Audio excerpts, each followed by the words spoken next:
Bonjour Monica Bellucci, un petit mot sur le décor. Je suis entouré de choses. Mais c'est pas moi qui a fait ça, Je hein. sais, je On sais. est à Cannes, Exactement. voilà. En fait, on est dans un junket avec, vous faites des interviews, il y a une série de journalistes qui arrivent pour vous parler d'Histoire de la nuit, le film dans lequel vous jouez. Et c'est pour ça que je suis entouré de choses diverses. Je sais que ça fait 7 ans que vous n'êtes plus venu à Cannes. Est-ce qu'on s'habitue à tout ça, pas le cirque, mais le décorum, quoi?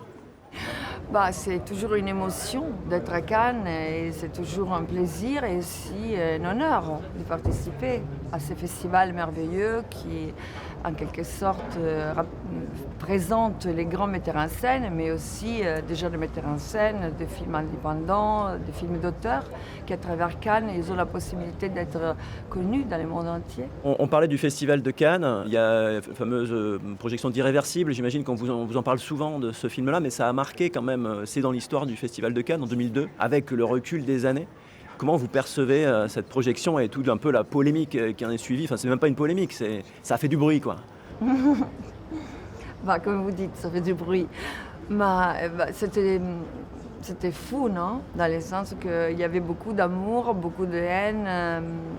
Mais voilà, mais ça fait que les films existent encore aujourd'hui et que 25 ans après, ça devient un peu un film iconique dont on parle dans les écoles de cinéma pour comment il a été tourné. Et à l'époque, voilà, Gaspard Noé était un jeune metteur en scène et comme on disait, Cannes lui a donné la possibilité de devenir un réalisateur qui fait encore des films importants qui sortent dans le monde entier. Et voilà, on a découvert un jeune metteur en scène talentueux. Là, vous avez le recul, mais sur le moment, quand il y a quelque chose comme ça qui fait autant de bruit, comment on le vit? Est-ce qu'on est contente parce qu'on parle du film ou est-ce qu'on a peur parce qu'on se dit dans quoi je me suis retrouvé? Non, moi je n'avais pas peur du tout. Parce que quand on fait un choix en tant que comédienne, quand on me dit « Ah, c'était très bien », si moi je pense que c'est pas bien, je continue à penser que c'est pas bien. Et le contraire, c'est aussi. Ça veut dire si je pense que j'aime ce que je fais et j'aime les films que je fais, même si on me dit « Ah non, j'aime pas du tout », moi je reste sur mon avis. Après, il y a une chose avec Irréversible, c'est que ça a créé la polémique. Aujourd'hui, à Cannes, et même dans le cinéma, il y a moins de polémiques. J'ai l'impression qu'il y a moins de films qui font de polémiques qu'avant. Mais peut-être que c'est des vagues. Non, il y a des vagues. Il y a des moments où les films qui font polémique, on ne les fait pas tout le temps, hein. C'est des gens qui ont une forme de rébellion, les metteurs en scène, qui ont envie de raconter des choses, qui font discuter, qui font parler. Et c'est des moments aussi historiques parce que c'est aussi des moments politiques. Ouais, mais Gaspard Noé, il avait un aspect provocateur, évidemment. Et tous ces films, il y a un côté coup de poing. Mais moi, je suis arrivée en France à un moment quand j'ai commencé mon parcours de comédienne et que je suis arrivée ici, il y avait tous ces films comme ça, non? Beaucoup de films. Je me rappelle quand j'ai fait Doberman. Yann Kounen, ouais. Voilà, c'était un moment où on faisait des films un peu particuliers. Les Parcs des loups, Ouais. tous ces films qui étaient un peu particuliers, un peu fous. Il y a Christophe Gans pour le Pack des loups, Voilà. Yann Kounen, effectivement, Mathieu Kassovitz à C'était l'époque. une époque. Ouais, bien sûr. Ouais. Ça fait des années que vous faites des films, évidemment. Est-ce que sur ce tournage, le tournage d'Histoire de la nuit, est-ce que vous avez encore appris quelque chose? Ah, mais on apprend tout le temps. Ça veut dire que ça, c'est un métier où on ne finit jamais d'apprendre. Et surtout, ça dépend, non, à chaque fois, c'est une expérience différente, aussi par rapport au réalisateur avec qui tu travailles. Et Léa Misus a fait un travail vraiment magnifique. Elle a adapté les livres Histoire de la nuit de Laurent Mauvigné avec beaucoup de finesse. Et elle m'a proposé ces rôles de cette femme forte, solitaire, cet artiste peintre qui vit seule avec son chien. Et c'était un peu un défi pour moi parce que c'est une femme qui s'éloigne beaucoup de mon tempérament méditerranéen. Elle a un côté enfermé, elle a un côté dur. Et même pour la représenter, c'était, je pense, important aussi de montrer une réalité, la réalité d'une femme qui a pris de l'âge, une femme qui est mûre, aussi pour comprendre la sincérité de ses sentiments, les sentiments d'une femme qui a choisi de vivre isolée et qui dit, nous les femmes à partir d'un certain âge, on devient transparente. Ça me parle parce que je suis une comédienne et et aussi une femme surtout. Et c'est sûr, mais pour une comédienne, c'est aussi intéressant de devenir une femme mûre parce que tu apprends d'autres choses de la vie.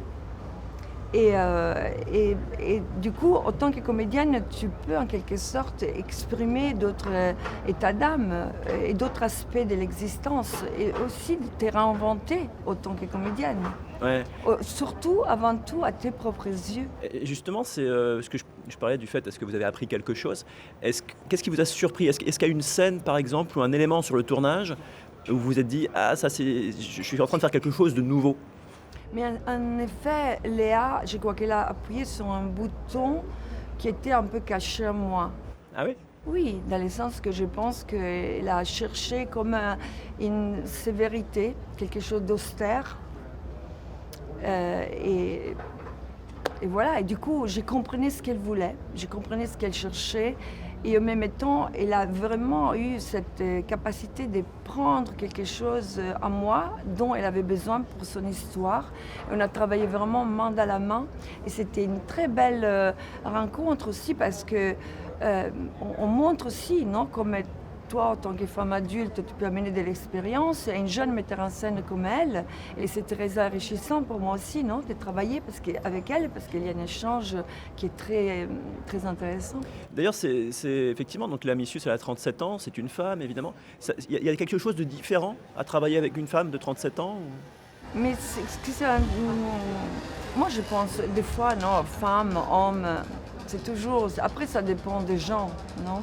C'est toujours compliqué de faire ces différences-là.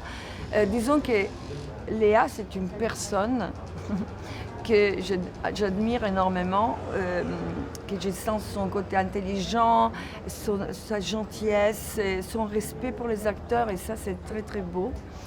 Et en même temps, voilà, cette force. Je sens une jeune femme qui a les idées très claires, même quand elle écoute tout le monde, mais après, c'est elle qui décide ce qu'elle doit faire.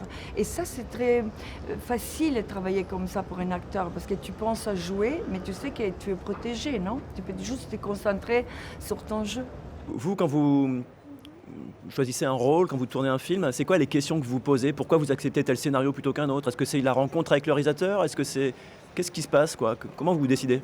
C'est un peu des coups de cœur aussi, non? C'est des choix qui sont très dans l'instant.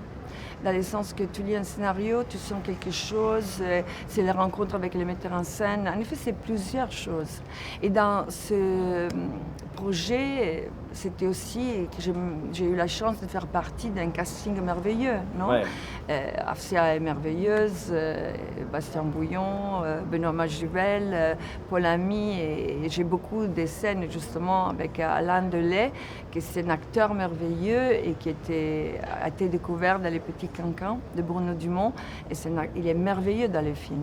Mais est-ce qu'il y a différentes familles d'acteurs? Est-ce que par exemple, parce que j'imagine que Benoît Magimel n'aborde pas son rôle de la même manière que Bastien Bouillon et vous, est-ce qu'il y a différentes familles? Est-ce qu'on se reconnaît dans une famille? Mais pour moi, c'est complexe ce discours, parce qu'en étant étrangère, c'est pas mal la même chose qu'être française. Du coup, c'est vrai que je me retrouve dans des projets qui sont différents et que d'un coup, des langues différentes et des cultures différentes.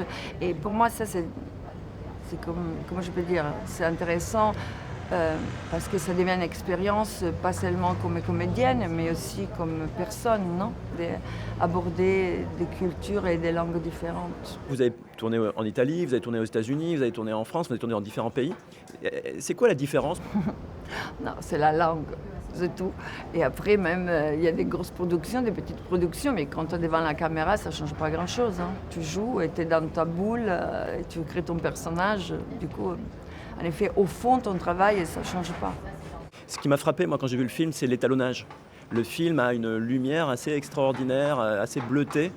Vous, en tant qu'actrice, j'imagine que c'est quelque chose que vous découvrez finalement in fine.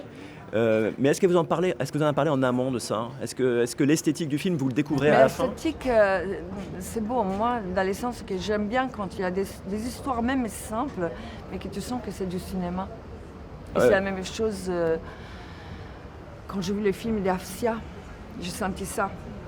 Ouais. Une histoire mais simple, mais avec... tu sens que c'est du cinéma. Et sur le tournage, j'imagine que ça, on ne peut pas le sentir, ça, on le découvre après. Ou est-ce que sur un tournage, on sent quand le film va être qualité cinéma et d'autres peut-être un peu moins bons On peut sentir, oui. Ah ouais? On peut sentir, bien sûr, on sent tout. Surtout les acteurs, c'est des éponges. Ça m'intéresse, c'est que qu'est-ce qu'on ressent, comment Mais ça se passe? on sent tout ce qui tourne autour de toi. On sent la manière comme on travaille, comme on respire le film. Et voilà. Mais c'est vrai, là, c'est une grande chance pour moi d'avoir été sur ces tournages et avec tout cet talent, non? Des talents différents qui se croisent. Aujourd'hui, c'est quoi vos envies de cinéma? Vers quoi vous avez envie d'aller? Cette année, j'ai travaillé avec beaucoup de jeunes. Léa Misus, Adil El Arbi, Bilal Fallah, avec qui j'ai fait un thriller, action thriller. Après, voilà, j'ai travaillé avec un jeune metteur en scène italien qui a 28 ans, Giovanni Tortorici. Je suis honorée que voilà, des jeunes metteurs en scène pensent à moi pour des rôles qui sont si différents.